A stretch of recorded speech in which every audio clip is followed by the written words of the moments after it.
नमस्कार, मैं हूं श्वेता झा और आप देख रहे हैं आज तक। रात होते ही इस ठंड में हम बिस्तर में दुबक जाते हैं, पर क्या आप जानते हैं कि सरहद पर जवानों की रात कैसे गुजरती है? वो सारी रात क्या करते हैं, कैसे कपकपाती ठंड में सरहदों की रक्षा करते हैं? आज हम आपको दिखाएंगे सरहद की एक रात। आज तक के 4 संवाददाता पाकिस्तान से लगे बॉर्डर पर पहुंचे, जहां सीमा पार से लगातार गोलियां बरस रही हैं।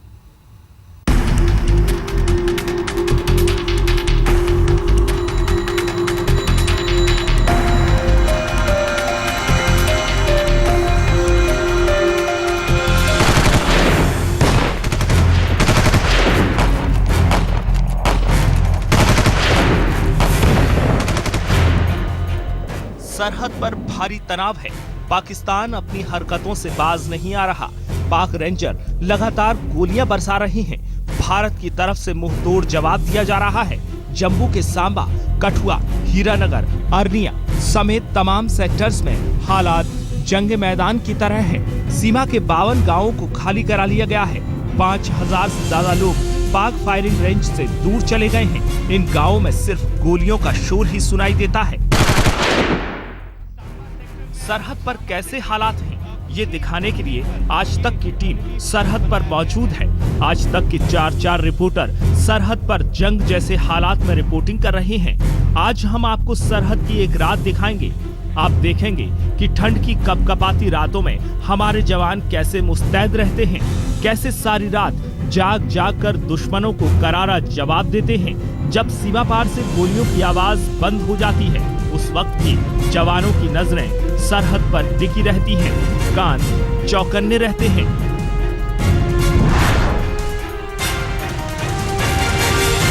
फायरिंग हमने देखी, जिसके बारे में हमने लोगों से बातचीत की, वो हर दफा पाकिस्तान की तरफ से शुरू की गई फायरिंग थी। ऐसा कभी नहीं हुआ कि हिंदुस्तान ने अपनी तरफ से फायरिंग शुरू हुई। जब पाकिस्तान की तरफ से जिस भी इलाके में फायरिंग हुई, ठीक उसी इलाके में सटीक जवाब पाकिस्तान को दिया गया, ताकि एक सबक सीखें कि इस तरीके से फायरिंग को भारत कतई बर्दाश्त नहीं करेगा।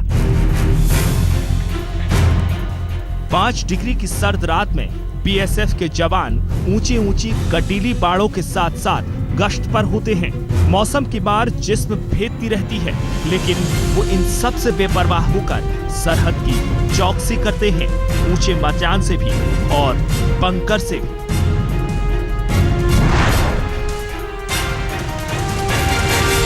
कहर यहाँ पर लगातार अब बढ़ रहा है।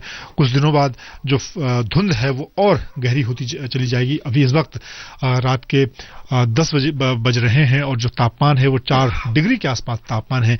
इन सब मुश्किल हालात के बीच चुनौती लगातार इन जवानों की बढ़ रही है, क्योंकि सीमा पार के जो हालात हैं वो लगातार बिगड़ रहे हैं। आमतौर पर सीमा पर रात ढलते पाक की बेशर्मी शुरू हो जाती है। अब तक एलओसी पर पाकिस्तान की ओर से फायरिंग होती थी, लेकिन अब अंतर्राष्ट्रीय सीमा पर भी गोलीबारी होने लगी है। कभी अचानक गोलियां बरसने लगती हैं। अगर कोई सेना का ऑफिसर पोस्ट पर आता है या कोई बख्तरबंद गाड़ियां दिखती हैं, तो उसको निशाना बनाया जाता है। अब तो पाकिस्तान की कायराना हरकतें भी शुरू हो गई हैं। बड़े बड़े हथियारों से रिहायशी इलाकों को भी निशाना बनाया जा रहा है। गांव खाली हैं, लेकिन पाकिस्तानी गोले खाली घरों और बेजुबान जानवरों को निशाना बना रहे हैं।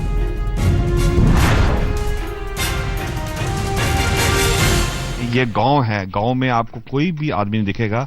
बिल्कुल यहाँ पर शांति है। आप अगर यहाँ गांव में देखोगे कि आपको खाली कुत्ते मिलेंगे।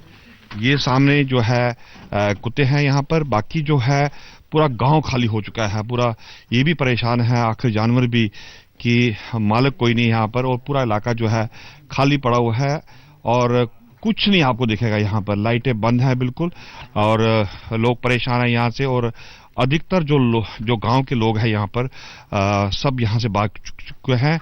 और सामने का इलाका जो है आपको दिख रहा है कि ये गांव के लोग हैं। लोग बड़े परेशान हैं यहाँ पर, और 1 या 2 इस गांव में लोग रहते होंगे, वो भी इस वक्त जो है छिपे हुए हैं, क्योंकि कभी भी शेल आ सकता है, क्योंकि ये पूरा जो है गांव ये 50 मीटर की रेंज में है। जो घर छोड़ आए उनका अपना दर्द है। बड़े बुजुर्ग घर होते हुए भी बेघर हो गए। अब उनका सब्र भी जवाब दे गया। वो चाहते हैं कि मोदी सरकार पाकिस्तान को ऐसा सबक सिखाए ताकि फिर कभी सरहद की ओर बंदूक दिखाने की जुर्रत न कर पाए।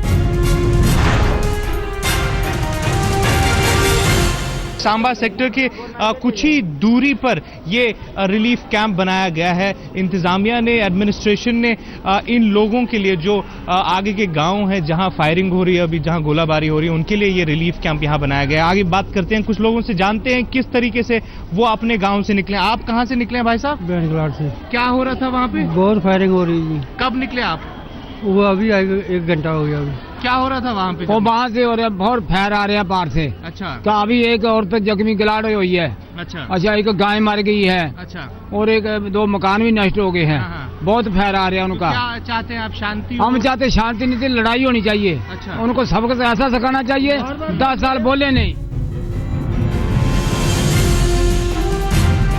मंजीत सिंह नेगी, अश्विनी कुमार, शुजाउल हक और राहुल कंवल, पाकिस्तान सीमा आज तक।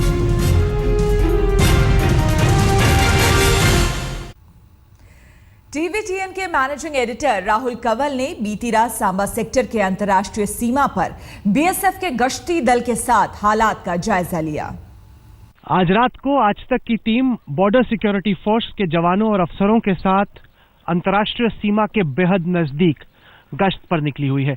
आप देख सकते हैं यहाँ पर पीछे जहाँ पर पाकिस्तान है वहाँ पर सरकंडे और घास बहुत लंबे हैं और हिंदुस्तान की तरफ आप देखें यहाँ पे खेत में कोशिश की जाती है कि हमेशा से घास पूरी तरीके से काट दी जाए।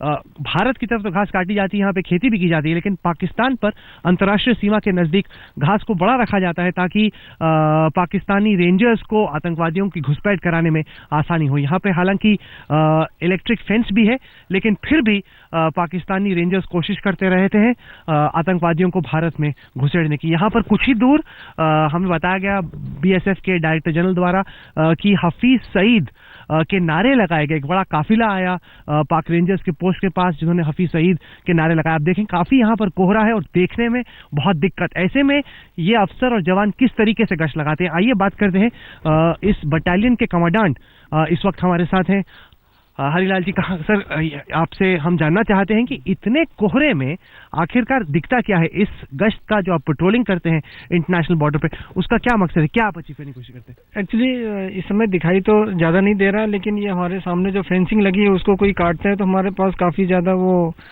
सिस्टम होते हैं कि अर्ली वार्निंग सिस्टम्स हैं जिससे हमें पता लग जाता है। तो हमारे अपने नाके और नाका ओपीएस को मैं अलर्ट कर देते हैं ताकि उससे कोई अगर इस तरह कोई घुसपैठ करता है तो उसको फायर डाल के गिराया जा सके। इसी तरीके से एक पेट्रोल पार्टी निकली हुई थी 31 तारीख की रात को, जब दुनिया भर में लोग जश्न मना रहे थे, नए साल का स्वागत कर रहे थे, जहां पर पाकिस्तानी रेंजर्स ने पहली दफा फायरिंग की। अमूमन अंतर्राष्ट्रीय सीमा पर सर फायरिंग नहीं होती है, लेकिन अब की दफा हुई।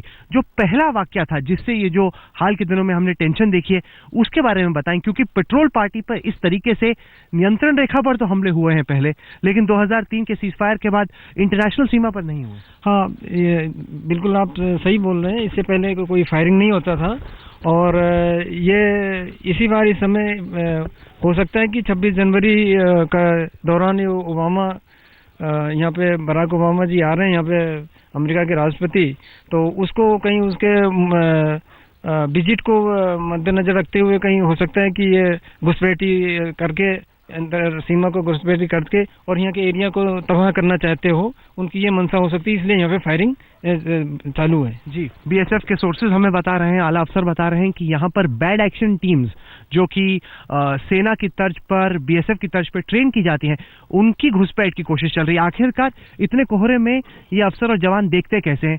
सर, आपके पास नाइट विजन डिवाइस है, आप हमारे दर्शकों को दिखाएं और बताएं कि इससे किस रेंज तक आप देख पाते हैं कि पाकिस्तान का कोई इन्फिल्ट्रेट कर रहा है कि नहीं।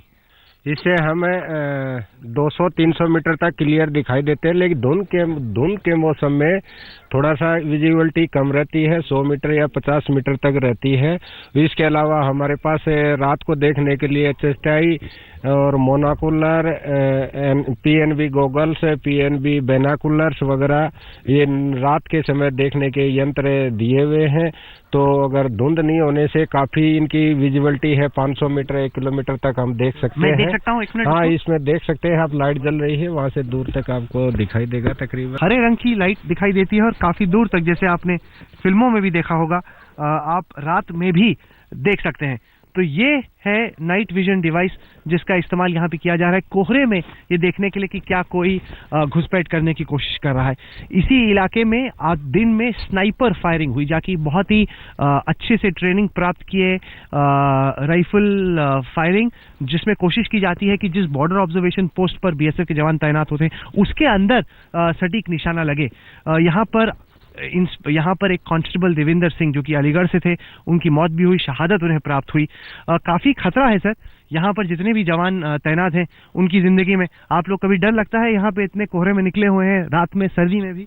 नहीं, बिल्कुल भी डर नहीं लगता हमको, बल्कि और जोश आता है। ऐसा कुछ अगर सामने वाला गलत करता है तो हमें और जोश आता है कि अपने देश के लिए कुछ भी करेंगे और उसकी हिफाजत करेंगे। अच्छा, ये बताएं कि अपनी जिंदगी के बारे में यहाँ थोड़ा बताएं, खासतौर से ऐसे में जब यहाँ पर पिछले कई सालों से शांति रही है लेकिन एकाएक यहाँ पर तनाव काफी बढ़ गया है। हाल के दिनों में कैसे बदली है आपकी जिंदगी?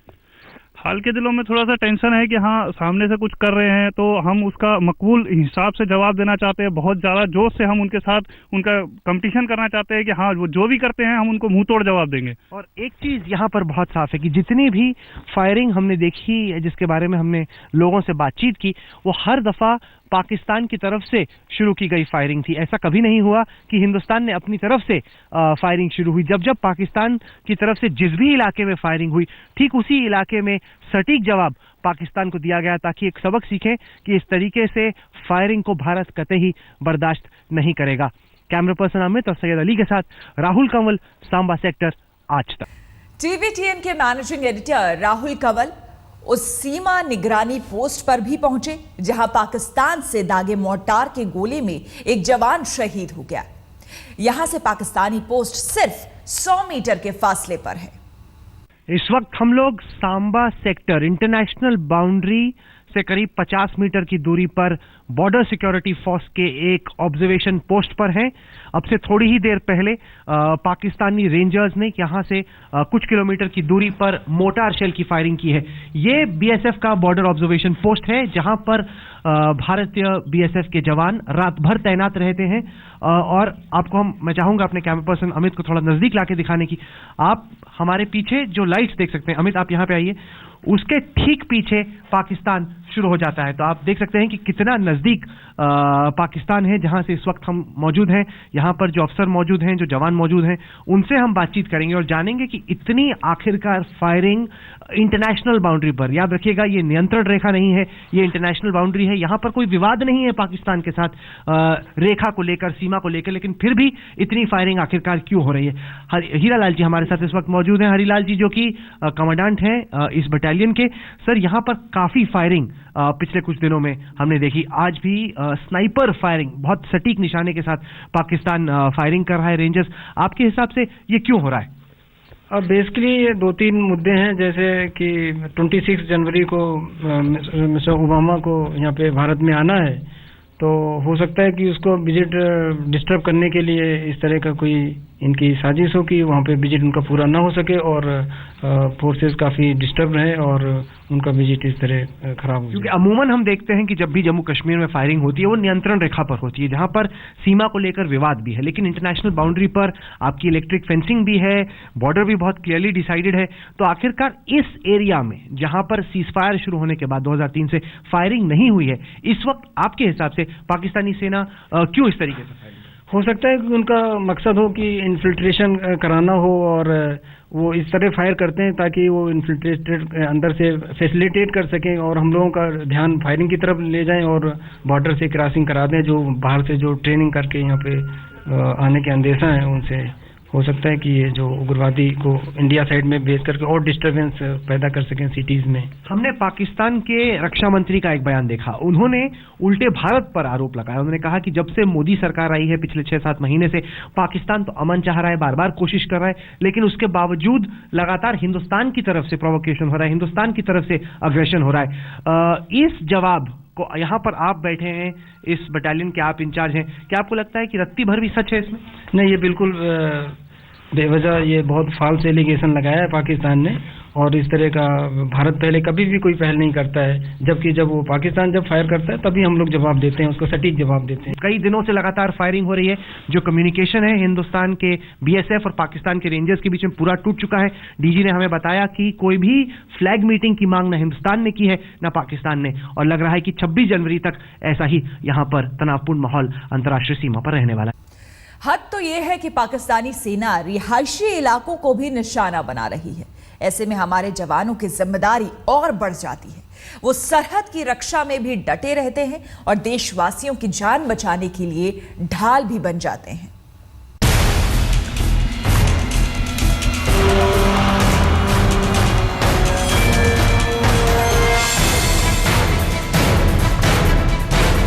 चोरी और सीनाजोरी के बाद भी पाक के नापाक मंसूबे पूरे नहीं हो रहे हैं, इसलिए पाकिस्तानी सेना बौखलाई हुई है। उनका ना तो कोई ईमान है और ना ही धर्म। कब क्या करे कोई भरोसा नहीं, लिहाजा बीएसएफ के जवान कोई कोर कसर नहीं छोड़ रहे। कड़ाके की ठंड में भी 24 घंटे मुस्तैद रहते हैं। पाकिस्तान से लगने वाली अंतर्राष्ट्रीय सीमा पर हाल के दिनों में पाकिस्तान की तरफ से लगातार गोलाबारी की जाती रही है। रात के 9 बज रहे हैं और इस वक्त हम जम्मू में पाकिस्तान से लगने वाली जो सरहद है, दूसरी तरफ सियालकोट का इलाका है, वहां पर इस वक्त नमाज की आवाज सुनाई दे रही है। और इन सब के बीच जिस तरह का मौसम यहाँ पर है, धुंध लगी हुई है, कड़कती ठंड का जो असर है वो बढ़ता जा रहा है। बीएसएफ के जो जवान हैं उन्होंने अपनी चौकसी और बढ़ा दी है। अंधेरा होते ही चौकसी कुछ ज्यादा ही तेज हो जाती है। मचानों से सरहद पर नजर रखी जाती है ताकि फायरिंग की आड़ में घुसपैठ के लिए मचल रहे आतंकवादियों पर लगाम लगाई जा सके। ठीक है, हम ध्यान रख रहे हैं, आप उसके ऊपर ध्यान रखना। नजदीक आएगा तो हम उसको मार गिरा देंगे। गोलीबारी से बचने के लिए सीमा पर स्थायी बंकर है जहां सारी सुविधाएं हैं।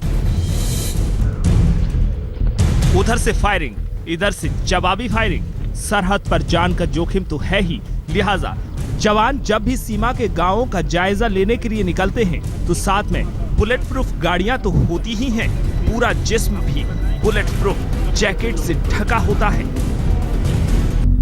गोलाबारी के बीच भी इमरजेंसी सर्विस चालू है, जिसके लिए लोगों को बंकर का सहारा लेना पड़ रहा है। मैं इस वक्त जम्मू के सांबा के बॉर्डर इलाके में हूं, जो कि एक बंकर है, और यहां बंकर में जो है मैं शर लेकर बैठा हूं। रात की मिडनाइट है इस वक्त, टाइम जो है करीबन 3 बजे का टाइम है, और यहां पर पाकिस्तान की शेलिंग और फायरिंग की वजह से जो लोग यहां पर जो है प्रोटेक्शन लेते हैं।